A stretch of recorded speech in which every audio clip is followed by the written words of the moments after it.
Season 3! Episode 1! Welcome to the Energy at Heart podcast. Hosted by Jiggy. and Steph. I'm hyped.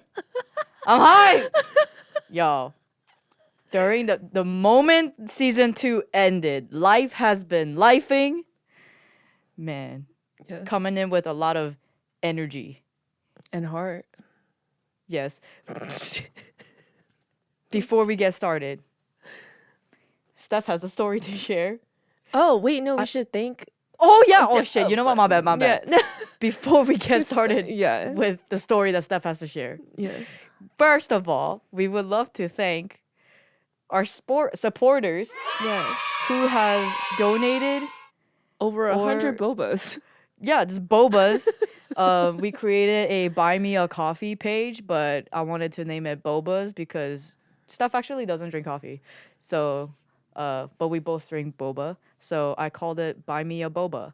And we've been getting so many support to a point where I can transparently say this, we raised over $400 in like 2 days. Mm-hmm. And that can help us pay for actually half of the sessions here. So there's more to be raised per like production, marketing, editing, distribution, things like that. But every little bit counts.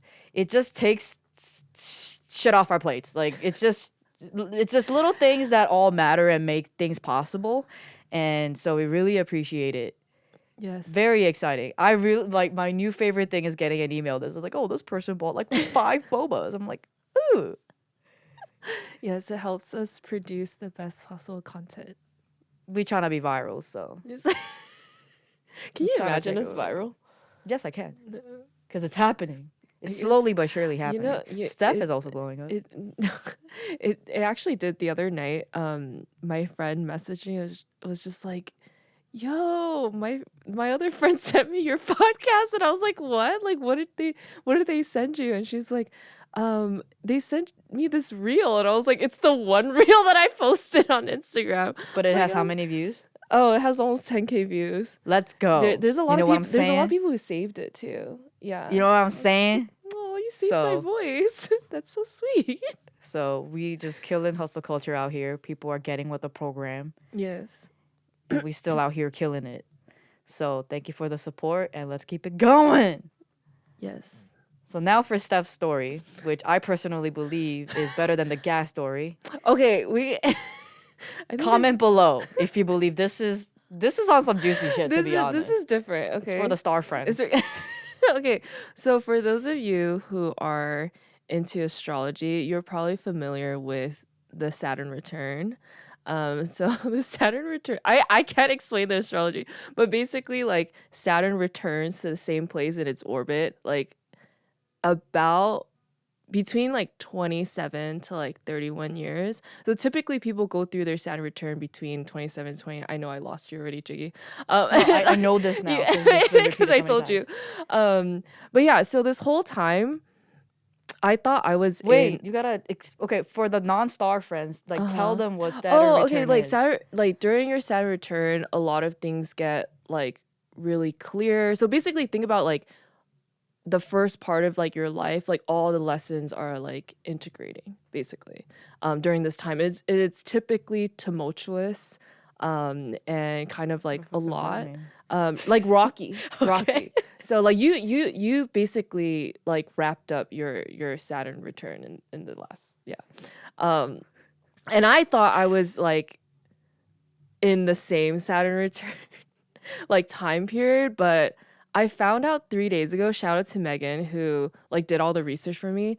I found out that there was a blip of time exactly during my birthday. There was 1 month between May and June in 1993 that Saturn was in retrograde.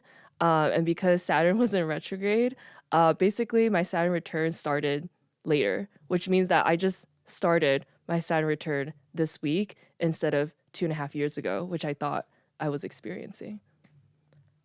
So that was a lot to take in, because usually your Saturn return takes 2 or 3 years to actually experience and go through. And the last 2 to 3 years has been a lot. And so I really thought that was my Saturn return, but apparently not. So I glitched, and now I'm in my Saturn return. I love that you call it a glitch. Yeah, because that's what it was, dude. Dude, every other person's birthday, it's from 1994 till like some part in 1994 till like April 1996. I'm the one person that like had the birthday like 8 months before everybody else. So weird. So the non-star friends, this basically means that she thought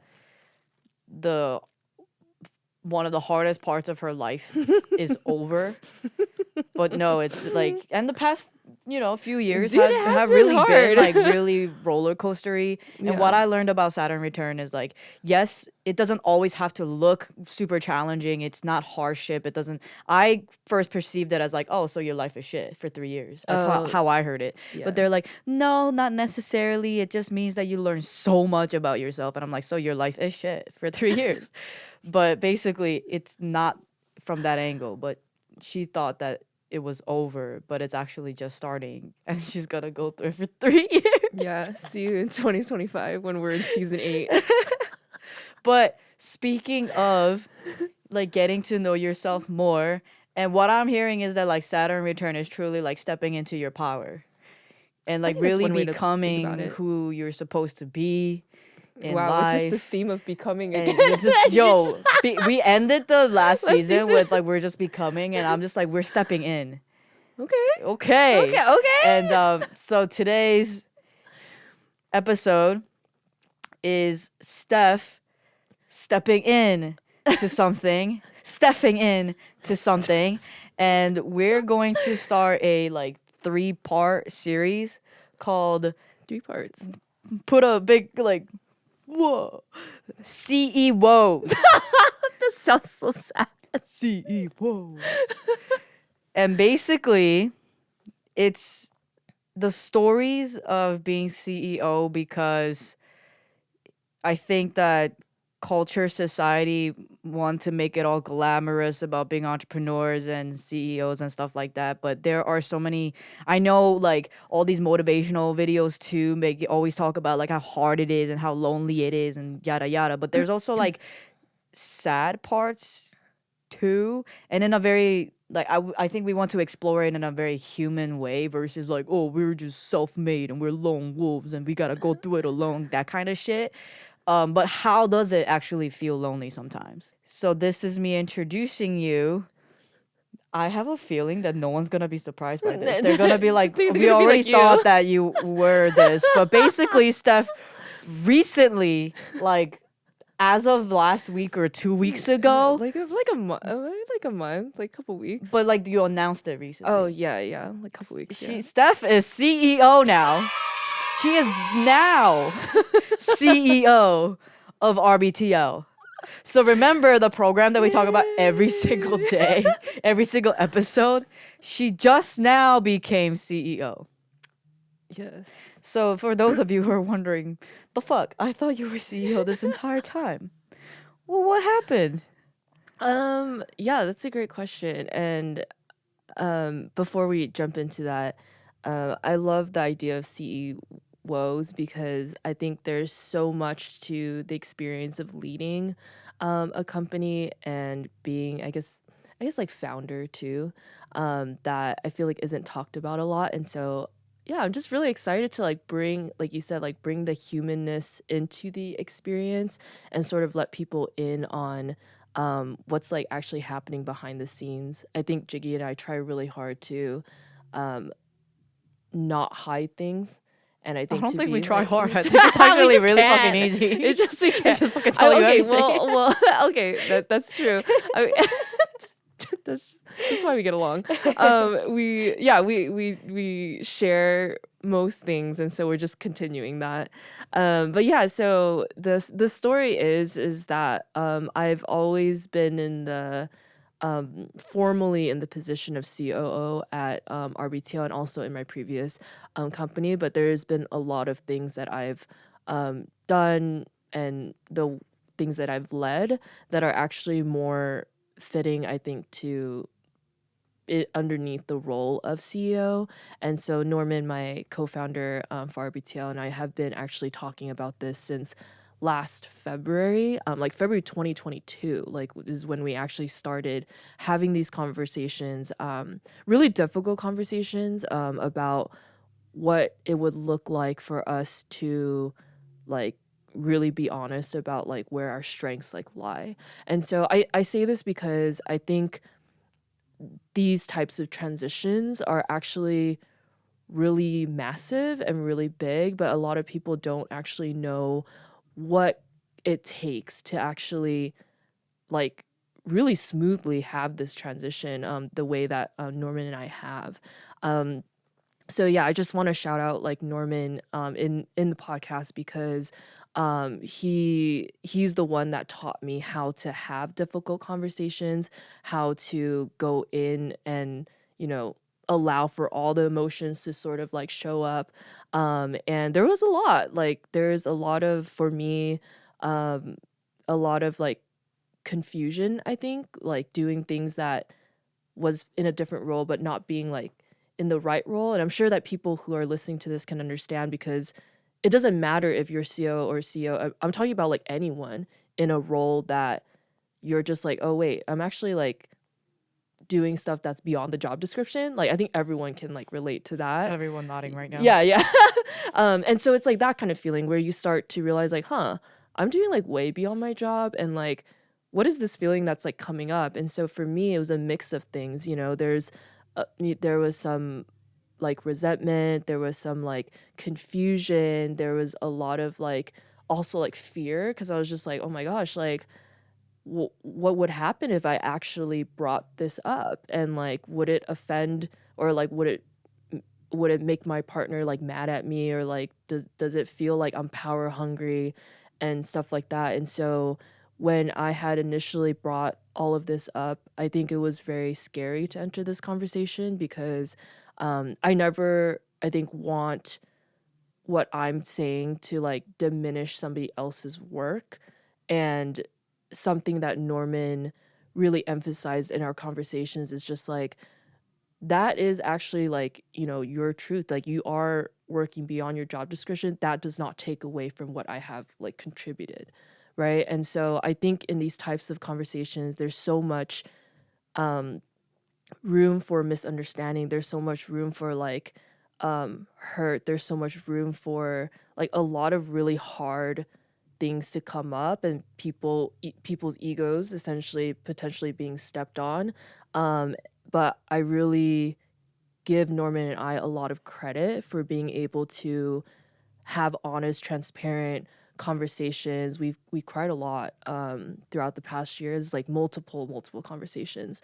And I really appreciate Norman's humility to be able to see like what I can bring to the table, to be able to discern that that does not take away from what he brings, and for us to come together ultimately on like, hey, actually like this is the best transition that we could possibly like make. And honestly, this is for the betterment not just of like each individual person, like me or him as people, but like for the betterment of our whole team, and for the betterment of like every single person that we actually are able to serve. And so yeah, that was the last year of like conversations, and it finally landed on a couple weeks ago when Norman wrote a really beautiful transition letter to the entire community in RBTL, just sharing like our entire journey, really honoring the last two and a half years that we've worked together, what we've been able to accomplish, and just share his excitement for me being able to transition in and lead the company moving forward. So yeah, I feel so like grateful for the way that he handled like this situation, this like very, very sticky, can be hard like situation. I have a lot of respect for Norman. This is like why I absolutely love working with him, is we're just people like at heart. And I think we're able to see past and look past like like hurt egos and things like that, to like see her egos and like stories that we had, to see that like, yeah, like this is the best move for where we want to take RBTL and who we want to impact. And yeah, so that's the story of me transitioning in, or that's like part one, I guess. Yeah. I think, well, you saw the whole thing, so like I would love to hear like how you experienced it. I think from a friend point of view, I think this is so important to share. And because there's honestly, I personally can't think of anyone out there, any brand or any CEOs and whatever team out there actually like being so transparent to be able to tell a story like this. And I also don't think that there are examples out there of leaders showing, hey, this is how we are believing in our mission, and we're putting the vision and future and the well-being of our company at the forefront of our decision making, versus our CEOs and or our egos and titles of being CEO. I'm not going to let go because I want to be CEO, versus like, no, this decision right here is going to continue to bring air into this. It's going to bring breath into the company and the vision. And so that's why they make the decision. And I think like I personally can't really think of any examples out there right now, even if all these like entrepreneurs on Instagram, social media, YouTube, they're always talking about how to be a leader and how you got to be humble and keep the vision alive. But it's just like, okay, but when you do come to a point where the operations and the system is not working, what are you doing about it? And are you willing to sacrifice your ego and put that aside and step away from being CEO or stepping into the CEO to believe in the vision and to keep that going? But as a friend, not just a team member, but as a friend, like Steph said, this conversation has been going on for a really long time. It's been over a year now. Yeah. And it was hard to witness. It was hard to witness as a friend and also somebody who's in the team, to know that that's what's going on. And as a friend and as a team member too, I wanted to look for ways that I can show up for Steph, because there were just so much that she was doing. And it was clear that she was doing more than her job description. And sure, when you are building a startup, which we're going to talk about like later on too, but like when you're building a startup, yeah, everybody wears multiple hats. Like everybody has to have all hands on deck situation. Like everybody has to contribute so much and more. Sure, fine. That's the fact of whatever. But this kind of felt different. It wasn't even just like wearing multiple hats. It was literally like stretching a rubber band so widely that it might snap. In the last season, I mentioned that there are times when like we show up to each other's apartments crying.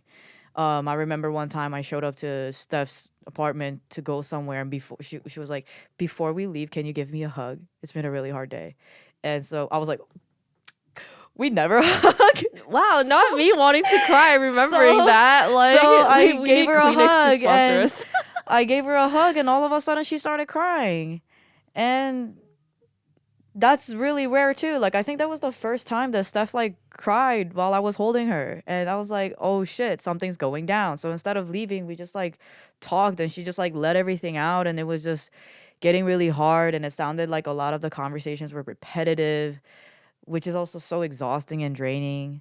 So it was just like, not just as a team member, but as a friend, it was really hard to experience. But I too commend like Norman. What I believe to be true is that everybody should be operating in their superpowers. Don't step into something that we can always learn skills, but we also have to be honest about what we are able to do. And Norman in the email said like, I am not fit to be CEO. He said that straight up. And I was like, yo, mad respect. But that's because like Norman's true superpowers, he's a brilliant teacher. brilliant. Such Like an literally artist. this dude's brain. Like I don't understand how it works. I don't think his brain is a brain. I think it's like the galaxy or something. Like the he is so freaking brilliant in his brilliance. And I believe that a person's brilliance is when we are operating at our best superpowers. And Steph is just really good at systems. She's really good at Yeah. making decisions. Yeah. No matter how quick, no matter how effective, no matter how strategic, like she's just really good at that. She's really good at leading an entire team. She executing. That's RBTL wouldn't exist without it. Would still be an idea if there was no execution. And it just makes sense. So I am really happy for Steph to step into something that she's been really curious about and like to scratch that itch. But also like super excited for Norman.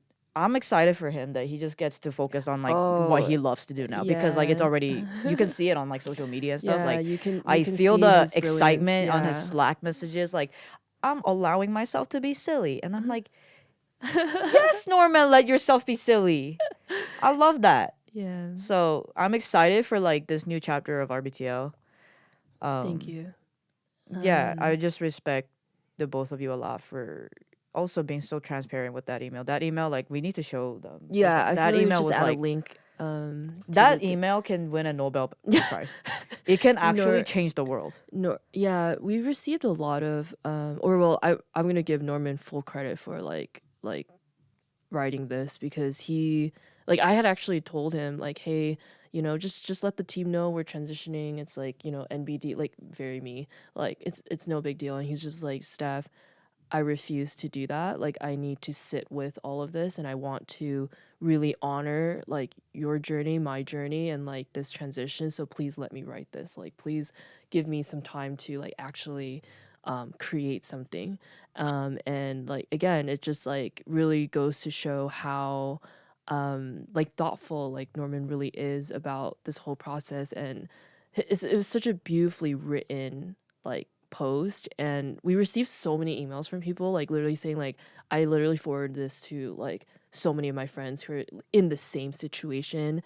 It really shows what's possible. And so I shared that. And also there were people who were just like, how is this email so awesome? Like, I'm just like, wow, like receiving the blessing that like from everyone. And like I definitely would not, I think, have been able to fully create that, honor that amongst all the things I had to do. But I'm just so grateful that Norman really insisted on like honoring that. And like, that's like, I just have so much appreciation for the transition and like how respected and affirmed and cared for like I felt in that, because I've been in transitions before and it was not, we're not even gonna talk about that, but like I have been in transitions that where people have spoken on my behalf without like asking me, have like not respected what I had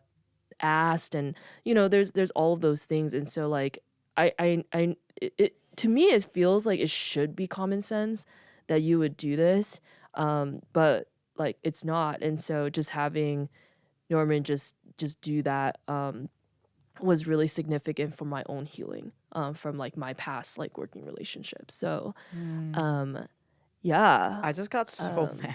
I know. I forgot. Yeah. No, that's exactly why. Like he asked me because he's just like, hey, like I just want to like check in with you and like make sure that like it's aligned with you. And I was like, this is the exact reason why like I work with you, because like he has a sensitivity to just the situation like at hand, and like you just can't replace that, honestly.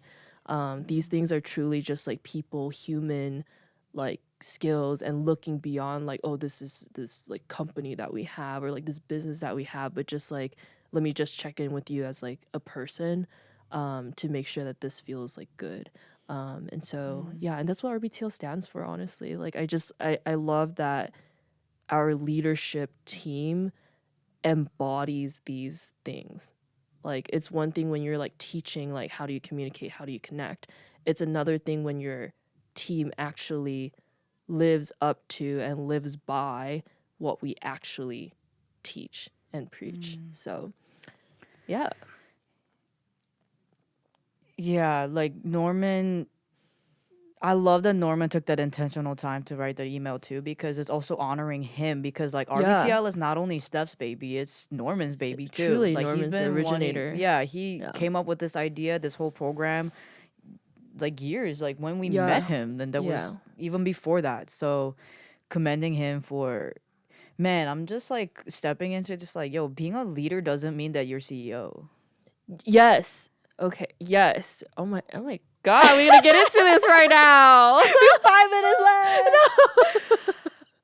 Yeah. Oh God. Yeah, you can. There's a knock at the door. God.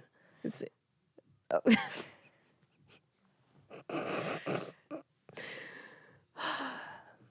I'm gonna just leave it at that. I don't think we need to say that any further. We'll go into leadership in another like episode. But do you want to get into how it's been? Yeah, I'll share a little bit in the next like 2 minutes. But yeah, now that we've gotten that, like I always feel, I think, a little it's a little heavier, I think, to talk about the transition, because there's been so much that has like occurred.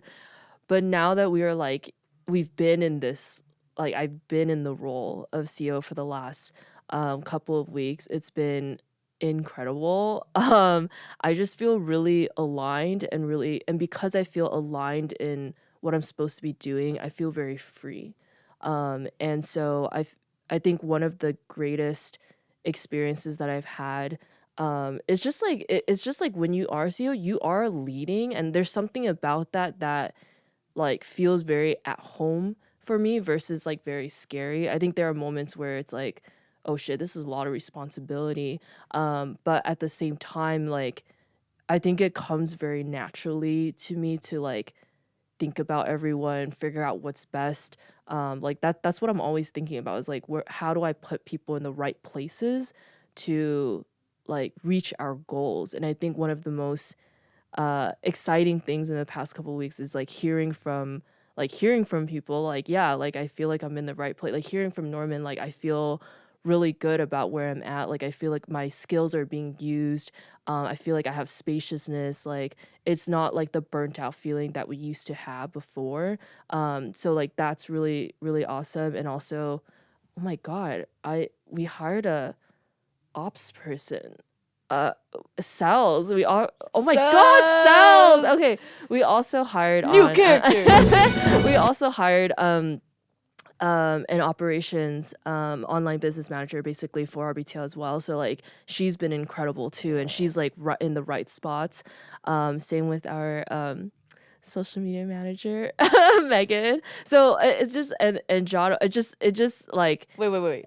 Say his name. Jono. Yeah. Okay? We've never talked about him. I know. And he deserves so much credit. I know. I literally cannot talk about everyone in one episode. I feel like we're just talking about RBTL, and I feel like this is kind of a lot. But yeah, I think it's just the feeling of everyone being in the right place. But I think this next part of like where I'm headed, it has everything to do with like actually transitioning myself. So I actually had a conversation with Norman the other day about how like I really feel like everyone's in the right places, and he's like, that's not true, because you're not quite there yet. So like we got to get you into the right places. And I was like, okay, that sounds good, because I'm still doing like a lot of things, and so I think the next step is really like, how do I get more support and help to finally get me to the place where everyone else is also feeling, which is like,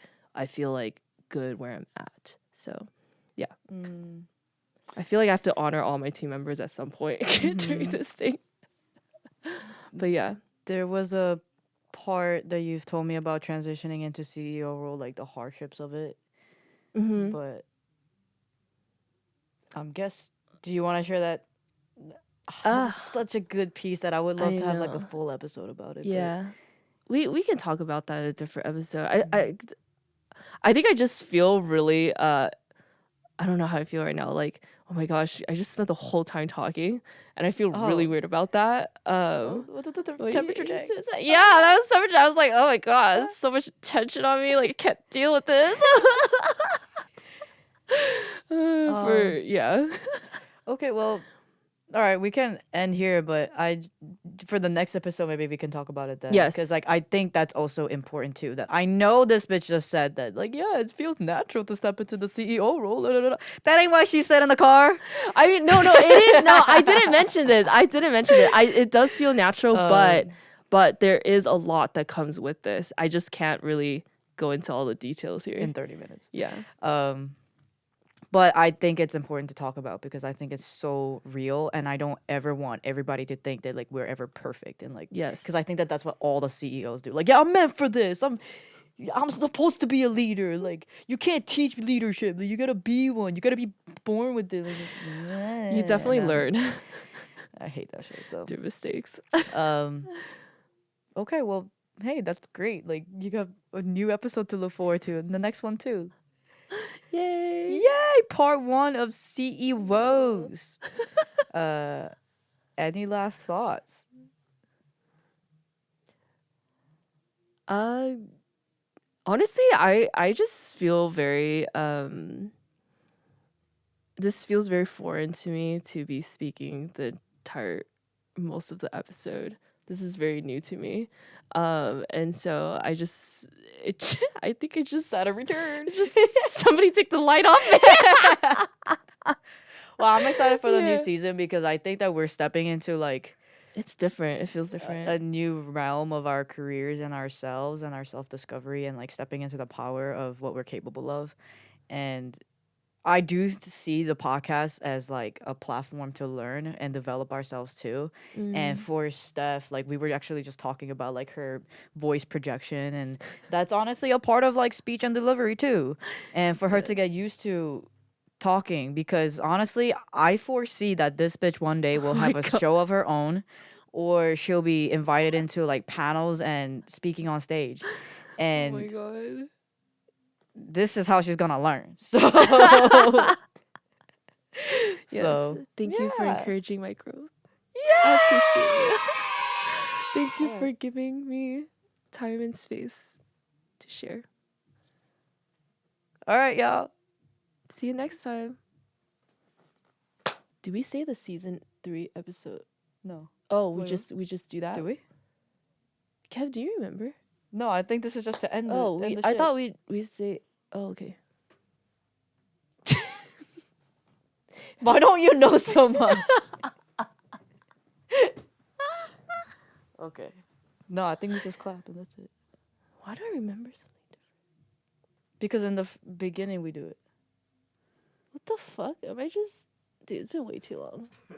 The clap isn't super necessary at the end. It's more for beginning to sing. No. Yeah. Yeah, really good. All right.